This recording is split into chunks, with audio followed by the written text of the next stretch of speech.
Hey everybody. So you've been getting into networking and you hit the spot where you're trying to figure out what the heck is an Ethernet switch. You're in the right place. I'm Brian Forget. I've been teaching networking and other tech for over a decade and decided to start up this series.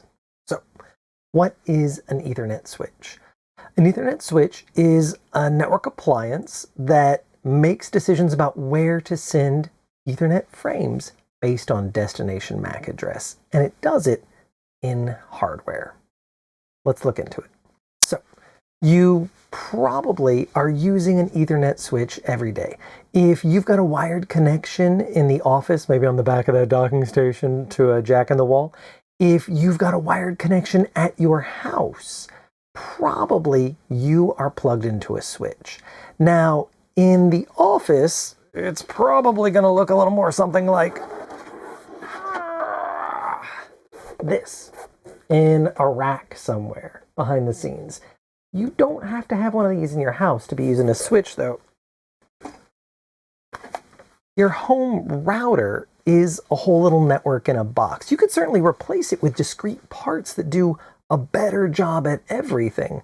But on the back, yeah, you got your internet connection and your routing between there and your LAN ports as well as the Wi-Fi.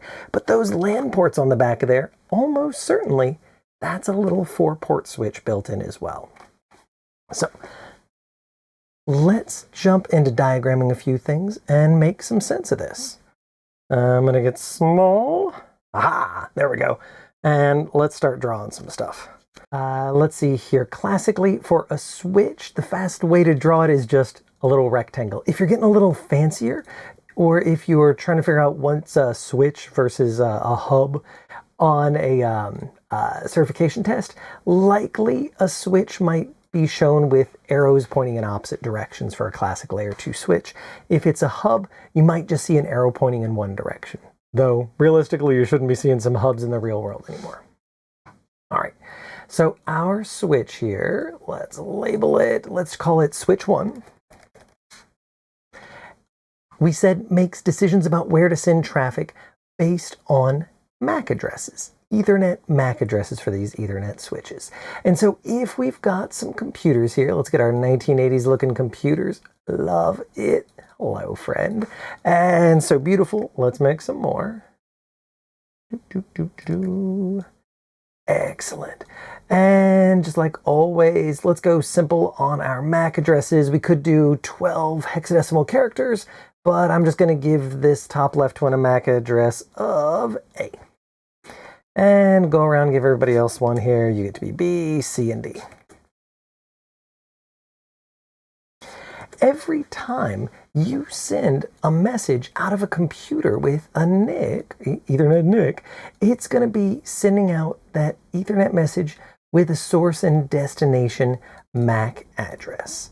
Now, you might, very, very likely are, also using IPv4 or IPv6. Type 6, let's do port 1, 2, 3, and 4. That's going to be living inside of the Ethernet frame. What does that look like? Well, if you've got, say, a ping message coming from computer A over here going to computer B, then that ping, hang on, let's write it down. It's technically an ICMP echo request, but whatever, we're just going to say ping for the moment. And let's wrap that up. That is going to be wrapped up in IP, which I'm going to make red here for no particular reason, just makes me happy. And we're building an Ethernet frame. Well, at the moment, we're building an IP packet, but the header for that is going to have a source and destination IP address in addition to plenty of other things as well.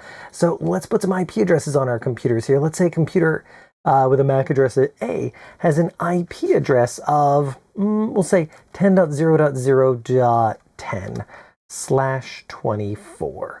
And let me just move that over so we can see it a little better. And we'll say computer B has got 10.0.0.11, and we'll just go on that pattern here, 12 and 13 for C and D. There we go. All right, so if you're pinging from your computer over here on 10.00.10 to my computer over here with MAC address B on 10.00.11, that is going to be from your IP address, your source address of 10.00.10, we said, and destination over to my computer of 10.00.11. And that will be in the IP header, the network header. All right, that is going to get wrapped up in Ethernet. And that's where we're going to get our source and destination MAC address. Now, that's not the only thing. I'll be consistent. That's not the only thing that's going to be in these headers, of course, but it's what we're focusing on right now. And so for our imagining, your computer apparently has a MAC address of A, and mine apparently has a MAC address of B. And let's go ahead and put that here, our header and tail or footer. Okay, and that is our whole message that's going to be going out. And this is why I was saying earlier that, yeah, you're going to have an IP address, and that's inside the frame header. Because, yeah, whatever message you're sending, whether it's ping or some TCP or UDP message, is going to get wrapped up in, very likely, IPv4 or IPv6, IPv4 here. And then they're wrapped up in some layer 2 technology like Ethernet. All right, so here's the message coming from your computer to mine. I'm gonna just grab that and shrink it down so it's a little easier to wave around. Cool, so that message gets made in your computer, comes down, hits the wire, and hits port 1 of that switch, right? And again, could be big fancy thing, could be port 1 on the back of your home router, right? Or somewhere in between. In any of those cases, your switch is now gonna record in their MAC address table. What? Yep. Through the cunning use of writing stuff down and then paying attention to it, the switch, Ethernet switch, can decide where to forward traffic.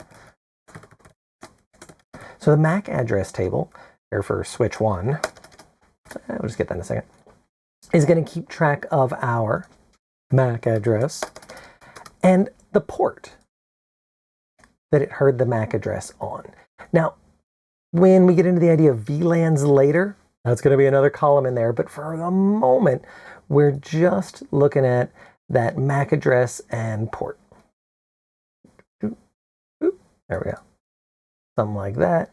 Okay, and so when your computer sent this ping out from 10.00.10 to 10.00.11, classic layer 2 switch doesn't care about the IPs, but it did send it from its MAC A on your computer over to MAC B on my computer, and that's where the switch cares. And so we said it's going to write down what happened. And so when that message hits that port 1, well, it's going to look, the switch is going to look at the source MAC address. Apparently in this imagining, it's MAC A, and the fact that it showed up in this imagining on port number 1, and it's going to write it down. Sure, MAC A is on port, stick with our colors here, 1. Love it. And then it decides where to send it. Again, because that's the important thing here. The switch is going to check its the destination MAC in that frame header and check its MAC table to see if it knows the destination. In this imagining, apparently, it doesn't. We've only got MAC A on port 1 learned here. Well, what is it going to do? It's going to flood it. Treat it like a broadcast. It's going to send it out every port except the one it came in on when it doesn't know where to send it. And so, yeah, in this case, the switch, any switch, should send it off to, yep, apparently out port 2, and yeah, we get it to the right place, apparently. But we're also apparently going to send it out port 3 and 4, and if this is a, 48 port switch or something, guess we're going to send it to the other 47 ports. Everybody else that gets a copy of this message, well, they look in there and they say destination in that frame is B, and the other computers out here say that's not them, and they should just throw that away. The right computer over here, my computer, is going to look at it, though, and say, hey, Mac B, that's me, right? And keep reading. And then it's going to say, 10.00.11, that's me. And keep reading. And if, the firewall's not blocking it or whatever, okay, great. Awesome. We'll process that ICP ping echo request. We'll pass it up to the program, and presumably it's going to respond with that ICP echo reply. And now it's going to come back and inside my computer build out a network header for IPv4 in this case, an Ethernet header, layer 2 header. And so it's going to be, let's just clear these out here. Now, from my IP address back to yours, from my Mac, in this case, back to yours. And so let's just write it in here real quick here. In my computer, when it responds, it's going to apparently be from 10.00.11. Ooh, got to cram this in, see if we can get it over to 10.00.10 back to you. And for the Ethernet side, apparently, from my imagined Mac B over to your Mac A. Yeah, something a little more like that. Cool, and that is built inside my computer. And then, we send out some little message back, a tiny little version of that, right, coming down the wire, hit the port, and it hits that switch 2, and the switch 2, did it learn something? Yeah, it learned something. It learned the source Mac B is apparently on port number 2. Again, it looks at the source MAC address and what port it heard it on. So B is apparently on port 2. It's going to write it down. And then again, through the cunning use of reading what it already wrote down, it's going to come back and say, do I know where the destination is? A. Here's where the reading part kicks in. Let me check, do I know where A is? Yeah, it's on port 1. And so now, instead of sending a copy of this message to everybody, I don't have to do that this time. This time, the switch can just say, no, that goes to port 1. And it copies it in memory over to the appropriate port and transmits it out in whatever appropriate signal for that cable. And your computer gets that message back. And now, from now on, anytime we talk to each other, cool, it's just going straight between us and not going to all the other ports. Anytime someone else wants to send a message to Mac A or B, the switch knows where we are. And in this way, we're able to efficiently send traffic to the right place. A switch. A little more. How is this different from a computer with a bunch of NICs? Because you could go out on AliExpress or something, buy a computer. It's a lot prettier than just stacking these into PCIe slots. Maybe it already has 6 or 8, gig NICs, maybe even 2.5 gig NICs in there. Cool, love it. You could then install software on that computer, something like OpenSense, or one of the other options to turn it into a home firewall and router and have all those ports connected off to your different computers. You can. And arguably, going back to it, you could split this out into multiple devices that do a better job than this one. But that computer that you set up as a firewall and router, love it. I would argue, if you could help it, you'd be better off with just a couple of NICs on there, maybe. One for the internet connection, one to connect back to some switch. Because even something like this that you could probably pick up, I don't remember how much I picked this one up for, well under $50, cheaper than a NIC, probably. This is going to be able to do all of that switching at line rate. And it doesn't matter how much traffic is going through, how many sessions are going through. When you get into a computer acting as a firewall or a router, then it's having to keep track of every session, pass through the CPU, and decide which NIC to send it on. A key difference between a computer with a bunch of NICs and a switch is something called an ASIC. ASIC, let's write that down. Let's go big.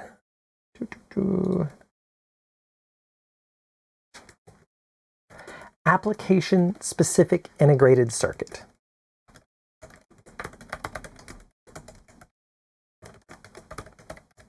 And pretty good chance I just spelled something wrong. My bad, sorry. An ASIC, or application-specific integrated circuit, is a chip designed to do a thing. Now, that's not to say that switches are the only places where you need a chip that only does one thing. Nah, there's ASICs that can do a lot of things. But in networking, that application we're talking about is forwarding traffic. And so there's some chip, almost certainly in whatever switch you're buying, used, something off Amazon or AliExpress, whatever, and that's going to be made by Marvell or Broadcom or NVIDIA or Cisco. And that ASIC in there has these rules baked into it in hardware. Watch every frame that comes in, write down the source MAC. Check in hardware The forwarding information database, or base, FIB, is the hardware equivalent on chip of the MAC address table, and check that hardware table to see if we know where the destination is, and if so, forward the traffic there, and do so without having to pass it back up to a CPU.